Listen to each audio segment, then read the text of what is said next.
혹시 내 영혼의 한 조각으로 빚어진 듯한 사람을 만난 적 있으신가요? 하지만 운명처럼 이끌린 그 사람과 함께하는 것이 불가능하다는 것을 깨달아야만 했던 그런 경험 말입니다. 상상해 보세요. 당신의 모든 세포를 깨우고 당신의 가장 깊은 꿈의 언어를 속삭이며 누구에게도 털어놓지 못했던 당신의 모습을 꿰뚫어보는 듯한 한 사람을 만나는 순간으로, 그리고 그 모든 강렬한 이끌림에도 불구하고 결국 그 사람에게서 돌아서야만 하는 상황을 말입니다. 그것은 너무나도 정교하고 완벽하게 만들어진 고통이어서 마치 우주가 의도적으로 계획한 것처럼 느껴집니다. 당신이 원하는 것을 주기 위해서가 아니라 당신이 어떤 존재가 되어야 하는지에 대한 훨씬 더 깊고 심오한 진실을 보여주기 위해 우주가 그 사람을 당신의 길 위에 잠시 놓아둔 것처럼 말입니다. 오늘의 이야기에 깊이 들어가기 전에 잠시 시간을 내어주시길 부탁드립니다. 만약 이 이야기가 당신의 마음에 울림을 준다면 구독과 좋아요를 통해 저희의 여정에 동행해주세요.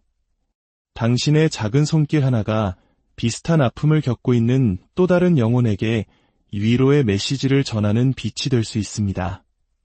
당신의 선한 나눔에 평화와 축복이 가득하기를 기원합니다. 인간 정신에 숨겨진 영토를 탐험한 선구적인 심리학자 칼 융은 우리의 감정적인 삶에서 일어나는 그 어떤 일도 우연은 없다고 믿었습니다. 융에 따르면 우리가 함께할 수 없는 사람, 즉 우리의 영혼에 불을 지피지만 손에 닿지 않는 곳에 머무는 사람을 만났을 때 우리는 우주의 잔인한 농담이나 운명의 장난을 겪고 있는 것이 아닙니다. 오히려 우리는 인생에서 가장 심오한 변화를 이끌어낼 수 있는 특별한 경험으로 초대받은 것입니다. 이것은 우리가 흔히 생각하는 낭만적인 사랑 이야기가 아닙니다. 이것은 우주가 다른 한 사람을 열쇠로 사용하여 당신 내면 가장 깊은 곳에 잠자고 있던 가능성의 문을 여는 이야기입니다. 당신의 마음속을 떠나지 않는 그 사람을 떠올려 보세요. 어두운 밤하늘을 가르는 번개처럼 당신의 삶에 나타나 존재조차 몰랐던 당신 내면의 풍경을 환하게 비춰주었던 그 사람을요. 어쩌면 그 사람은 이미 다른 사람과 함께였을지도 모릅니다. 어쩌면 타이밍이 도저히 맞지 않았을 수도 있습니다. 혹은 서로 다른 세상에 살며 결코 넘을 수 없을 것 같은 현실의 벽에 가로막혀 있었을지도 모르죠. 어쩌면 그 사람은 연인이 아니라 당신의 삶에 거대한 가르침을 주기 위해 나타난 스승이었을지도 모릅니다. 우리의 이성은 이 모든 상황을 이해하려 했습니다. 그렇게나 옳게 느껴졌던 것이 왜 그토록 잘못될 수밖에 없었는지에 대한 논리적인 설명을 찾으려고 하죠. 하지만 칼 융은 말합니다. 논리는 정신이 사용하는 언어가 아니라고 말입니다. 우리의 무의식은 상징을 통해 의미 있는 우연의 일치를 통해 그리고 우리가 스스로에 대해 견고하게 쌓아올린 생각의 벽을 산산조각 내는 만남을 통해 작동합니다. 당신이 함께할 수 없는 그 사람을 만났을 때 당신은 단순히 또 한 명의 타인을 만난 것이 아닙니다. 당신은 지금까지 어둠 속에 숨겨져 있던 미처 발현되지 못하고 잠들어 있던 당신 자신의 일부를 비추는 거울을 마주한 것입니다. 그 사람은 당신 안에 존재하지만 오랫동안 잠들어 있던 자질, 꿈, 그리고 무한한 잠재력을 온몸으로 구현하고 있습니다. 그들은 당신에게 부족한 것을 보여주는 것이 아닙니다.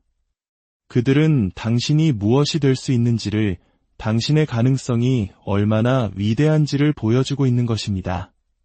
당신이 그들에게 느끼는 그 거부할 수 없는 강력한 끌림은 사실 실현되지 못한 당신 자신의 자아가 성장을 향해, 통합을 향해, 그리고 당신이 되어야 할 온전한 존재를 향해 당신을 부르는 소리입니다. 융은 이 현상을 투사라고 불렀습니다. 우리 자신 안에서 아직 보지 못하는 것을 다른 사람에게서 발견하는 무의식적인 과정이죠. 하지만 이 특별한 종류의 투사는 조금 다릅니다. 이것은 우리의 어두운 그림자나 두려움을 비추는 것이 아닙니다. 이것은 우리의 가장 높은 잠재력, 우리가 아직 살아보지 못한 삶, 우리 영혼의 가장 깊은 갈망이 다른 한 인간의 모습으로 나타난 것을 보는 것입니다. 당신과 함께할 수 없는 그 사람은 당신의 온전함의 한 조각을 가지고 있습니다. 그리고 당신의 과제는 그들을 소유하는 것이 아니라 당신 자신 안에 있는 그 조각을 되찾아 오는 것입니다. 그 사람을 향한 당신의 감정의 강렬함, 그들이 당신의 이성적인 방어벽을 손쉽게 무너뜨리고 당신 내면의 원초적인 무언가에 직접 말을 거는 방식은 당신 정신의 깊은 곳에서 무언가 심오한 것이 솟아나오려 한다는 신호입니다. 당신의 영혼은 이 만남을 통해 당신을 평범한 삶의 무기력함에서 깨우고 있습니다. 당신이 상상했던 것보다 훨씬 더 깊이 느끼고 더 진실하게 사랑할 수 있는 존재임을 상기시켜주는 것입니다. 그 사람은 당신을 완성시키기 위해 온 것이 아닙니다. 그들은 당신이 이미 완전한 존재이지만 아직 그 완전함이 충분히 표현되지 않았다는 사실을 드러내기 위해 온 것입니다. 따라서 우리가 던져야 할 질문은 우주는 내가 가질 수 없는 사람을 내게 보냈을까? 가 아닙니다. 진짜 질문은 이것입니다. 이 사람의 존재가 내 삶에서 나 자신에 대해 무엇을 가르쳐주려 하는가? 그들은 내 본성의 어떤 부분을 비춰주고 있는가? 그들은 나의 어떤 잠재력을 이끌어내려 하는가? 이 질문들에 대한 답이야말로 단지 이 관계뿐만 아니라 당신이 진정한 당신이 되어가는 전체 여정을 이해하는 열쇠를 쥐고 있습니다. 당신을 무너뜨리는 사랑이 당신을 파괴하는 사랑은 아닙니다. 그것은 당신 자신에 대한 환상을 파괴하는 사랑입니다. 당신 존재의 가장 깊은 곳을 건드리지만 손에 닿지 않는 사람을 만났을 때 당신은 일종의 신성한 마음의 깨어짐을 경험하게 됩니다. 이것은 단지 원하는 것을 얻지 못한 사소한 실망이 아닙니다. 이것은 당신의 영혼이 다른 사람 안에서 자기 자신을 알아본 후 그 관계가 아닌 알아봄 그 자체가 선물이었음을 깨달았을 때 일어나는 심오한 파열입니다. 융은 우리 삶에서 가장 강력한 경험들이 종종 상실이라는 가면을 쓰고 찾아온다고 이해했습니다. 당신과 함께할 수 없는 그 사람은 수년 동안 어쩌면 여러 생애 동안 굳게 닫혀있던 당신 내면의 무언가를 깨뜨려 열었습니다. 그들은 당신이 잊고 있던 감정의 능력을 일깨웠고 소유와 통제의 평범한 경계를 초월하는 사랑을 할 수 있는 존재임을 상기시켜 주었습니다. 이 각성은 당신을 고문하기 위한 것이 아닙니다. 그것은 당신을 해방시키기 위한 것입니다. 이 사람을 만나기 전 당신이 안주했던 작고 안전하기만 했던 당신의 모습으로부터 당신을 자유롭게 하는 것입니다. 어쩌면 당신은 당신 경험의 표면 위에서만 살아왔을지도 모릅니다. 사랑과 연결이라는 흉내만 내면서 당신이 진정으로 무엇을 느낄 수 있는지 완전히 이해하지 못한 채 말입니다. 편안하지만 변화를 주지 못하는 관계, 즐겁지만 깊이가 없는 만남에 만족했을지도 모릅니다. 그러다 그 사람이 나타났고 당신은 갑자기 누군가를 사랑하는 것과 존재의 신비 그 자체와 사랑에 빠지는 것의 차이를 이해하게 되었습니다. 그들은 사랑이 단지 감정이 아니라 존재의 상태이며 느낌이 아니라 현실을 인식하는 방식임을 보여주었습니다. 이러한 깨어짐은 필연적입니다. 왜냐하면 그들을 만나기 전에 당신은 당신이 경험할 수 있는 그 거대한 사랑을 담기에는 너무 작은 그릇이었기 때문입니다. 당신의 마음은 세상을 더 넓게 품을 수 있는 공간을 만들기 위해 깨어져야만 했습니다. 모든 성장은 이전에 있던 것의 파괴를 동반하기에 이 과정은 본질적으로 고통스럽습니다. 애벌레는 나비가 되기 위해 자신의 형체를 완전히 녹여야만 합니다. 당신의 낡은 사랑의 방식, 존재의 방식, 자신을 이해하던 방식은 더 진실하고 살아있는 무언가를 위한 공간을 만들기 위해 산산조각 나야만 했습니다. 융은 우리의 가장 큰 상처가 종종 지혜와 힘의 가장 큰 원천이 된다고 믿었습니다. 당신의 마음을 깨뜨린 그 사람은 당신에게 상처를 입히는 것이 아닙니다. 그들은 이미 그곳에 있었던 상처, 즉 인정받고 치유되어야 했던 오래된 상처를 드러내고 있는 것입니다. 어쩌면 당신은 과거의 실망 이후 마음을 닫아버렸을지도 모릅니다.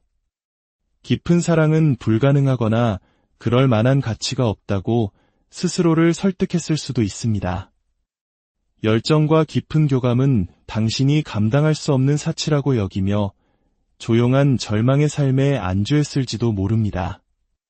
이 사람의 존재는 당신이 이러한 오래된 상처들, 즉 당신이 무엇을 받을 자격이 있고 무엇이 가능한지에 대한 제한적인 믿음들과 정면으로 마주하도록 강요합니다.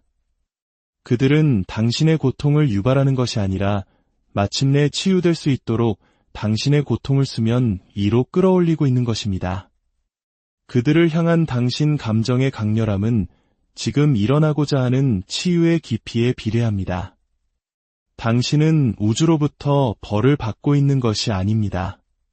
당신은 온전함으로 돌아갈 수 있는 기회를 제공받고 있는 것입니다. 당신을 무너뜨린 그 사랑은 사랑 그 자체에 대한 당신의 이해 또한 무너뜨립니다. 당신은 사랑이 소유나 통제에 관한 것이 아님을 깨닫기 시작합니다. 자신의 필요를 채우거나 욕망을 충족시키는 것이 아니라는 것을요. 진정한 사랑은 알아봄에 관한 것입니다. 다른 인간 존재의 신비를 보고 보여지는 것, 만지고 만져지는 것입니다. 당신과 함께할 수 없는 그 사람은 의제 없이 사랑하고 조건 없이 연결되며 소유하거나 바꾸려 하지 않고 다른 사람의 본질에 온전히 존재하는 것이 무엇을 의미하는지 엿보게 해주었습니다. 그들은 당신을 영원히 함께할 운명이 아니었습니다.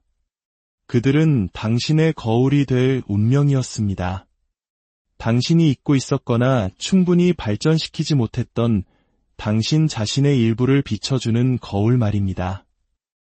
융의 아니무스 개념은 옛 특정 인물이 우리 내면에서 그토록 강렬한 알아봄을 촉발하는지 이해하는 데 도움을 줍니다. 당신이 함께할 수 없는 사람을 만날 때 당신은 종종 당신 자신의 내적 온전함, 즉 미개발되거나 억압되었던 당신 자신의 일부가 외부적으로 표현된 것을 만나는 것입니다. 그 사람이 가진 매력적인 자질들은 당신에게 낯설기 때문에 존경하는 것이 아닙니다. 당신의 영혼에게는 너무나도 익숙하기 때문입니다. 그들이 자유롭게 표현하는 창의적인 열정은 당신 자신의 표현되지 못한 창의성을 비춥니다.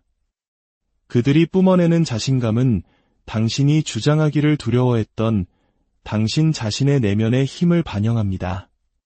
그들이 진정성과 목적을 가지고 세상을 살아가는 방식은 누군가가 자신의 삶을 온전히 살아낼 때 어떤 모습인지를 당신에게 보여줍니다. 대부분의 사람들이 저지르는 실수는 이러한 자질에 접근하기 위해 그 사람이 필요하다고 생각하는 것입니다. 하지만 융은 그것이 순서가 뒤바뀌었다고 말할 것입니다. 당신 안에 이미 존재하기 때문에 당신은 그들에게서 그 자질들을 알아볼 수 있는 것입니다. 당신의 과제는 그 사람을 소유하는 것이 아니라 당신 자신 안에서 이러한 자질들을 개발하는 것입니다. 그 사람에 대한 당신의 강렬한 끌림은 사실 당신의 영혼이 당신에게 무엇이 될 수 있는지를 보여주는 방식입니다. 그들은 당신의 잃어버린 조각이 아닙니다. 그들은 당신이 아직 온전히 자신의 것으로 만들지 못한 당신 자신의 조각들을 보여주는 거울입니다. 당신이 그들과 함께할 수 없는 이유는 종종 당신이 아직 이렇게 더 충만하고 통합된 방식으로 당신 자신과 함께할 준비가 되지 않았기 때문입니다. 우주는 당신을 고문하기 위해 떨어뜨려 놓는 것이 아닙니다. 당신이 그들의 존재 안에서 엿보았던 종류의 사랑을 할 수 있는 사람으로 성장할 시간과 공간을 주는 것입니다. 이제 그 사람에게서 당신을 매료시켰던 자질들을 생각해 보세요. 그리고 그 각각의 자질이 어떻게 당신 자신 안에서 개발될 수 있을지 고민해 보세요. 그들에게서 보았던 열정, 당신 삶의 어느 부분에서 더 열정적이 되어야 할까요? 그들이 보여준 용기, 당신의 삶에서 무엇이 더 많은 용기를 필요로 하나요? 그들이 자신의 모습에 편안해 보였던 방식, 당신이 자신의 삶을 더 온전히 살기 위해 무엇이 필요할까요? 그들은 연인이 아닌 스승으로 당신의 삶에 나타났습니다. 그들은 당신이 필요하다고 생각하는 것을 주기 위해서가 아니라 당신이 무엇을 할 수 있는지를 보여주기 위해 왔습니다. 그들에 대한 당신의 그리움은 사실 당신 자신의 더 완전한 표현에 대한 그리움입니다. 그들에 대한 당신의 사랑은 사실 당신 자신의 잠재력, 당신 자신의 되어감, 온전함을 향한 당신 자신의 여정에 대한 사랑입니다. 융이 말한 개성화, 즉 진정한 자신이 되어가는 과정은 종종 우리 성격에 잠자는 측면을 활성화시키는 사람들과의 만남을 필요로 합니다. 이러한 만남은 무작위가 아닙니다. 그것들은 성장과 통합을 촉진하기 위해 무의식에 의해 정밀하게 조율된 것입니다. 당신이 함께할 수 없는 그 사람은 당신의 개성화 과정에서 결정적인 역할을 하고 있습니다. 그들은 당신이 잃어버렸거나 잊었거나 충분히 개발하지 못했던 당신 자신의 일부를 보고 되찾도록 돕고 있습니다. 그들과 함께할 수 없는 고통은 당신이 얼마나 많은 자신을 억누르고 있었는지, 얼마나 많은 잠재력을 주장하기를 두려워했는지 깨닫는 고통입니다. 그것은 당신이 할 수 있는 것보다 더 작은 삶을 살아왔다는 현실에 눈을 뜨는 고통입니다. 이 고통은 신성합니다. 왜냐하면 그것은 탄생의 고통, 즉 더 진실하고 통합된 당신 자신의 탄생의 고통이기 때문입니다. 그러니 그 사람과 함께 가질 수 없는 것에 집중하는 대신 그들을 알게 됨으로써 당신이 무엇이 될 수 있는지에 집중하기 시작하세요. 이루어질 수 없는 관계를 애도하는 대신 일어난 각성을 축하하세요. 그들은 어떤 관계가 제공할 수 있는 것보다 더 귀한 선물을 당신에게 주었습니다. 그들은 당신이 어떤 존재가 될 수 있는지를 보여주었습니다. 이제 그 선물을 존중하고 그 사람이 되는 작업을 수행하는 것은 당신의 책임입니다. 당신이 원했던 그들과의 관계는 사실 당신이 당신 자신과 맺어야 할 관계였습니다. 그들에게 느꼈던 사랑은 사실 당신 자신의 실현되지 않은 잠재력에 대한 사랑이었습니다. 그들과 경험했던 연결은 사실 인정받고 통합되기를 기다려온 당신 자신의 일부와의 연결이었습니다. 그들은 결코 당신의 목적지가 아니었습니다. 그들은 당신의 안내자였습니다. 당신이 되어야 할 사람을 향해 당신을 가리키는 이정표였습니다. 당신이 함께할 수 없는 그 사람은 당신에게 가능한 가장 위대한 선물을 주고 있습니다. 그들은 당신이 진정 누구인지를 상기시켜 주었습니다. 이제 그들이 그 모습을 지켜보든 아니든 온전하고 완전하게 그 사람이 될 시간입니다. 당신의 삶 속에서 그 각성을 살아내고 구현하고 표현함으로써 그들의 존재가 남긴 위대한 가르침의 경의를 표하십시오. 그 만남이 남긴 귀한 선물을 안고 가장 진실한 당신 자신이 되는 길을 용기와 사랑으로 걸어가